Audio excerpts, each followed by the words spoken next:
दोस्तों, एक बार फिर से स्वागत है आप सभी का आपके अपने favourite English learning channel scholar English पर। मेरा नाम है दीपिका कुमावत और मैं इस चैनल पर वेरियस कॉम्पिटिटिव एग्जाम्स के लिए इंग्लिश सब्जेक्ट टीच करती हूँ। तो बेसिकली आज के इस वीडियो में हम एक बहुत ही शानदार एंड इंटरेस्टिंग पोएम डिस्कस करने वाले हैं, जिसका नाम है on his blindness bye John Milton. तो चलिए, पोएम में आगे बढ़ने से पहले सबसे पहले हम हमारे पोएट के बारे में थोड़ी बहुत इन्फॉर्मेशन देख लेते हैं। तो दोस्तों, जॉन मिल्टन, इनका जन्म जो है वो 9 दिसंबर 1608 Bread Street, London, United Kingdom में हुआ था। वो एक English poet, polemicist and civil servant थे। दोस्तों, पॉलेमिसिस्ट उसे कहते हैं जो डिबेट्स एंड कंट्रोवर्सीज में पार्टिसिपेट करता हो। ऐसे व्यक्ति को हम कहेंगे पॉलेमिसिस्ट। वो अपनी famous epic poem paradise lost के लिए जाने जाते हैं, जो कि 1667 में लिखी गई थी। दोस्तों, जॉन मिल्टन का ऐसा मानना था कि भगवान ने उन्हें पोइट बनने के लिए ही चूज़ किया है, यानी कि चुना है। उनकी और भी कई राइटिंग्स फेमस है, जैसे कि paradise regain, Samson agonist, etcetera. और लास्टली उनकी डेथ जो है वो 8 नवंबर 1674 बन हिल रो, लंदन, यूनाइटेड किंगडम में हुई थी। तो ये तो हमने बात की हमारे पोइट के बारे में। अब हम हमारी पोएम के बारे में जानेंगे। तो दोस्तों, अगर बात करें इस पोएम के बारे में, तो इसे सोनेट 19 और when I consider how my light is spent इस नाम से भी जाना जाता है। तो ये पोएम एक बेसिकली सोनेट है जो 1673 में पब्लिश हुई थी। ये पोएम बेसिकली जॉन मिल्टन के ब्लाइंड होने के बाद उन्होंने लिखी थी, यानी कि जिसमें वो अपने अंधे होने पर अपना दुख बयां कर रहे हैं। तो दोस्तों, जॉन मिल्टन ने बेसिकली अपनी आंखों की जो रोशनी है वो अपनी आधी उम्र में, यानी कि 40 साल के बाद खो दी थी। तो इस पोएम की स्टार्टिंग के 8 लाइंस में पोएट अपनी ब्लाइंडनेस को लेकर अपनी फ्रस्ट्रेशन एक्सप्रेस करते हैं कि कैसे वो ब्लाइंड होने की वजह से ज़्यादा कुछ कर नहीं पाते। उन्हें इस बात का बुरा लगता है कि गॉड को अपनी पोएम्स और राइटिंग्स के द्वारा वो सर्व नहीं कर पाए, यानी कि उनकी सेवा नहीं कर पाए। फिर आखिर की 6 लाइंस में ये बताया गया है कि किस तरह हमारे पोएट अपनी फ्रस्ट्रेशन को दूर करके अपने सवालों के जवाब पा लेते हैं, और उन्हें समझ आता है कि गॉड को उनके गिफ्ट्स और उनका काम बिल्कुल नहीं चाहिए। इस दुनिया में हर कोई गॉड को सर्व करता है, यानी कि हर एक इंसान गॉड की सेवा करता है, फिर वो चाहे हैंडीकैप हो या फिर ना हो।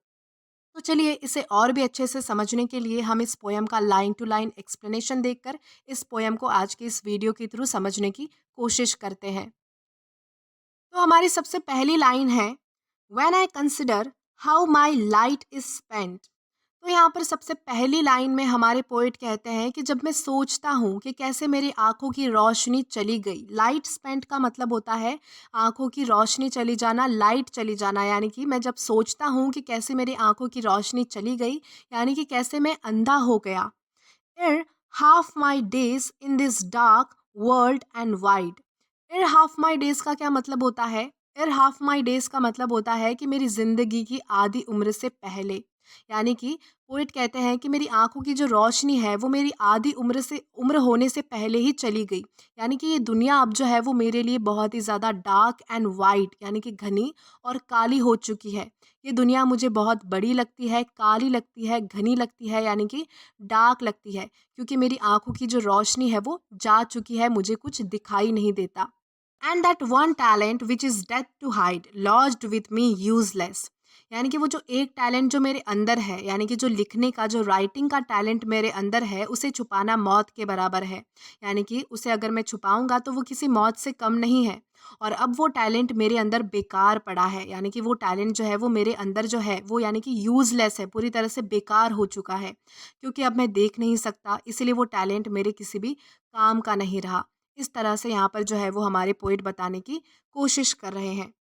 दो my soul more bent to serve there with my Maker. यानी कि फिर भी जो मेरी आत्मा है, ये जो मेरी सोल है वो मेकर, यानी कि गॉड को सर्व करने के लिए झुकी हुई है। यानी मेरी जो आत्मा है, मेरी जो सोल है, वो अंधे होने के बाद भी गॉड की सेवा करना चाहती है, गॉड के लिए कुछ करना चाहती है, गॉड को सर्व करना चाहती है। इस तरह से हमारे पोइट जो है यहाँ पर बताते हैं। And present my true account lest he returning chide. और मेरी जो आत्मा है वो अपना ट्रू अकाउंट प्रेजेंट करना चाहती है गॉड को। दोस्तों, ट्रू अकाउंट किसे कहा गया है? ट्रू अकाउंट का मतलब होता है लेखा जोखा, यानी कि जो गॉड है जो है उसे हमारे पोएट जो है वो बताना चाहते हैं कि मैंने इस लाइफ में क्या किया, किस तरह के काम किए, अच्छे काम किए या फिर बुरे काम किए। ये सब मैं जो है वो गॉड को बताना चाहता हूँ, मेरा अकाउंट जो है वो गॉड के सामने प्रेज़ेंट करना चाहता हूँ, ताकि मेरे जो मास्टर है यानी कि मेरे जो गॉड है वो मुझे डाँटे नहीं। दोस्तों, चाइल्ड का मतलब होता है डाँटना, फटकारना या फिर किसी का मज़ाक बनाना। तो यहाँ पोएट यही कहना चाहते हैं कि मेरे गॉड जो है वो मुझे मेरा मज़ाक ना बनाए या फिर मुझे डाँटे नहीं, इसलिए मैं जो है वो मेरा सारा लेखा-जोखा उनको प्रेज़ेंट करना चाहता हूँ, मेरा अकाउंट उनको देना चाहता हूँ। Doth God exact day labour light denied I fondly ask, यानी कि फिर जो है वो मैंने गॉड से अपनी एक बात पूछी कि क्या भगवान जो है यानी कि गॉड जो है ऐसे लोगों से भी काम करवाना चाहते हैं जिनकी आंखों की रोशनी चली गई है। क्या उनसे भी गॉड डे लेबर करवाना चाहते हैं, जो लोग अंधे हैं, जिनके पास आंखों की रोशनी नहीं है? क्या ऐसे लोगों से भी लोग जो गॉड है हमारे, वो काम करवाना चाहते हैं, डे लेबर करवाना चाहते हैं? ऐसा बेतुका सा सवाल जो है वो मैंने भगवान से पूछा, ऐसे जो है वो हमारे पोएट यहाँ पर कह रहे हैं। But patience to prevent that murmur soon replies, God doth not need either man's work or his own gifts।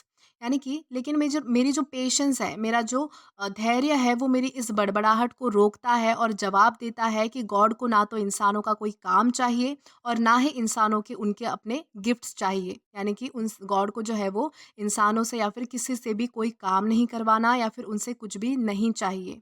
God को जो है वो इंसानों से कुछ नहीं चाहिए, इस तरह से जो है वो हमारे पोएट यहाँ पर बताते हैं।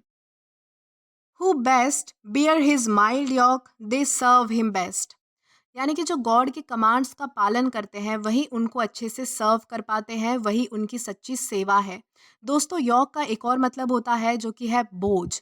यानी कि ये बताया गया है कि जो लोग परेशानी से होकर यानी कि परेशानी से गुजर कर भी अपना काम अच्छे से हमेशा कंटिन्यूअसली करते रहते हैं और परेशानी को सहन करके आगे बढ़ते हैं, ऐसे इंसान जो है वो गॉड की सच्चे मायने में सेवा करते हैं। यानी कि ऐसे इंसान जो है वो गॉड को बेस्ट तरीके से सर्व कर पाते हैं, यानी कि उनकी सेवा कर पाते हैं। हिज स्टेट इज किंगली, यानी कि गॉड का जो साम्राज्य है वो बहुत बड़ा है। Thousand at his bidding speed and post over land and ocean without rest, यानी कि हजारों लोग जो है वो भगवान की एक आवाज़ पर चले आते हैं, स्पीड से चले आते हैं और गॉड के बुलाने पर लोग बिना बिना आराम किए लैंड एंड ओशियन, यानी कि भूमि और समुद्र, ज़मीन और समुद्र को पार करके वो जो है वो जल्दी से चले आते हैं गॉड के बुलाने पर। देन हमारी लास्ट लाइन है, they also serve who only stand and wait, यानी कि भगवान को वो लोग भी सर्व करते हैं जो सिर्फ खड़े रहकर उनके कमांड का वेट करते हैं, यानी कि जो कुछ भी नहीं करते, ऐसे लोग भी गॉड को सर्व करते हैं। ऐसे जो लोग हैं वो भी गॉड की सेवा करते हैं। ऐसा जो है हमारे पोएट कह रहे हैं। तो दोस्तों, इसी के साथ इस पोएम का लाइन टू लाइन एक्सप्लेनेशन यहीं पर ख़त्म होता है। आई होप आपको ये वीडियो ज़रूर पसंद आया हो, और अगर आपको ये वीडियो पसंद आया है तो do like this video, subscribe the channel and share as much as you can. और अगर आपने इससे पहले वाले वीडियोस नहीं देखे हैं तो यहाँ पर मैंने एक प्लेलिस्ट प्रोवाइड की है, जहाँ पर आप क्लिक करके वो सभी पहले वाले ब्यूटीफुल वीडियोस एक्सप्लोर कर सकते हैं। Till then keep learning. Thank you.